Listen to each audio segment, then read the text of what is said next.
அனைவருக்குமே வணக்கம். சற்று முன் கிடைத்திருக்கக்கூடிய ஒரு மிக மிக முக்கியமான செய்தி ஒன்று வெளியாகியுள்ளது. சற்று முன் செந்தில் பாலாஜி வீட்டில் குவிந்த தாவேகா தொண்டர்கள், கரூரில் மீண்டும் கலவரம். இது மாதிரி பார்த்தீங்கன்னா செய்திகள் வெளியாயிருக்கு. இப்ப அதிரடியாக பார்த்தீங்கன்னா கடந்த செப்டம்பர் 27ஆம் தேதி நடந்த சம்பவத்தின் அடிப்படையில் அதிரடியாக பார்த்தீங்கன்னா ஒரு மிகப்பெரிய துயரம் நடைபெற்றது கரூரில்.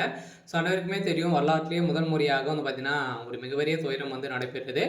விஜய் அவர்கள் பிரச்சாரத்தில் ஈடுபட்ட போதும் பார்த்தீங்கன்னா அதிரடியாக இது வரைக்குமே ஒரு 41 உயிர்கள் பார்த்தீங்கன்னா அவங்க கூட்ட நெரிசலின் காரணமாக உயிரிழந்த சம்பவத்தின் அடிப்படையில் அதிரடியாக விஜய் மீது தாக்குதல் மீது தவிர்க்கான மீது பார்த்தீங்கன்னா அதிரடியாக வழக்குப்பதிவு செஞ்சுருந்தாங்க. இந்த வழக்குப்பதிவின் அடிப்படையில் தான் இப்போ அதிரடியாக பார்த்தீங்கன்னா விஜய் அவர்களுக்கு ஒரு தடை போட்டு இருந்தாலுமே இப்போ அதிரடியாக மீண்டும் இது செய்தது ஒரு மிகப்பெரிய சதி அப்படின்றத பார்த்தீங்கன்னா இப்போ அங்கு சிசிடி காசின் மூலமாக பார்த்தீங்கன்னா வெளியேறக்கூடிய வீடியோவின் அடிப்படையில் அதிரடியாக இதுக்கு காரணம் திமுக தான். செந்தில் பாலாஜி அவர்கள் தான் பார்த்தீங்கன்னா கூலிப்படையை இறக்கி இது மாதிரி செஞ்சுருக்காரு அப்படின்ற திமுகவுடைய தொண்டர்கள் இந்த மாதிரி ஈடுபட்டிருக்காங்க அப்படின்ற மாதிரி சிசிடி காட்சி பார்த்தீங்கன்னா வெளியே இருக்குது. இதனடிப்பில் தான் தாவேகா தொண்டர்கள் அனைவருமே பார்த்தீங்கன்னா செந்தில் பாலாஜியோட வீட்டு முன்பு அதிரடியாக குவிக்கப்பட்ட சம்பவம். செந்தில் பாலாஜியுடைய வீட்டை பார்த்தீங்கன்னா அடித்து நொடித்து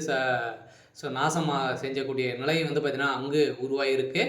இந்த நிலையில் தான் அங்கு போலீஸ் குவிக்கப்பட்டு அதிரடியாக பார்த்தீங்கன்னா அங்கு ஒரு மிகப்பெரிய கலவரமாகவே இன்று மாறி இருக்கு. பார்த்தீங்கன்னா செந்தில் பாலாஜிக்கு ஒரு மிகப்பெரிய கேள்விக்குறியாகவே அவருக்கு மாறிக்கு வருகின்ற சட்டமன்ற தேர்தலே பார்த்தீங்கன்னா அவர் போட்டியிடுவாரா அப்படின்றத ஒரு மிகப்பெரிய சந்தேகத்தின் அடிப்படையில் பார்த்தீங்கன்னா இவர் மீது எக்கச்சக்கமான வழக்குகள் இருக்குது.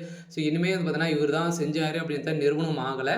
இருந்தாலுமே பார்த்தீங்கன்னா இது சிசிடி காட்சி பார்த்தீங்கன்னா வெளியே இருக்குது. அந்த காட்சியின் மூலமாக செந்தில் பாலாஜி அவர்கள் தான் அவர்களுக்கு திமுக தொண்டர்கள் கொடுத்த வாக்குமூலத்தின் அடிப்படையில் இதில் நிறுவனம் ஆச்சு அப்படின்னா செந்தில் பாலாஜி அவர்கள் வருகின்ற சட்டமன்ற தேர்தலில் அவர் தேர்தலில் போட்டியிட மாட்டார் அப்படின்ற மாதிரி தேர்தல் ஆணையம் அதிரடியாக பார்த்தீங்கன்னா இப்போ உத்தரவிட போகிறாங்க. நீதிமன்றமும் இப்போ பார்த்தீங்கன்னா சந்தேகத்தின் அடிப்படையில் செந்தில் பாலாஜி அதே மாதிரி முதல்வர் ஸ்டாலின் அவர்களும் பார்த்தீங்கன்னா விசாரணைக்கு நீதிமன்றத்துக்கு வரணும் அப்படின்ற மாதிரி உத்தரவு போட்டிருக்காங்க. இந்த உத்தரவின் அடிப்படையில் தான் விஜய் அவர்களுக்கு ஒரு மிகப்பெரிய தேடி வந்த ஒரு அதிர்ஷ்டமாகவும் இருக்குது. பார்த்தீங்கன்னா 2026 திமுகவுடைய ஆட்சி கட்டாயம் கலைக்கப்படும் அப்படின்றத, ஆட்சி மாற்றம் ஏற்படும் அப்படின்றத உறுதியாக மக்கள் அனைவருமே இருந்திருக்காங்க.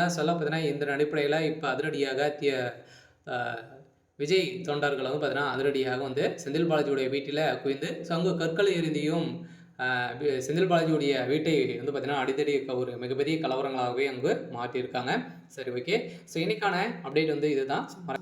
நம்மளுடைய சேனல்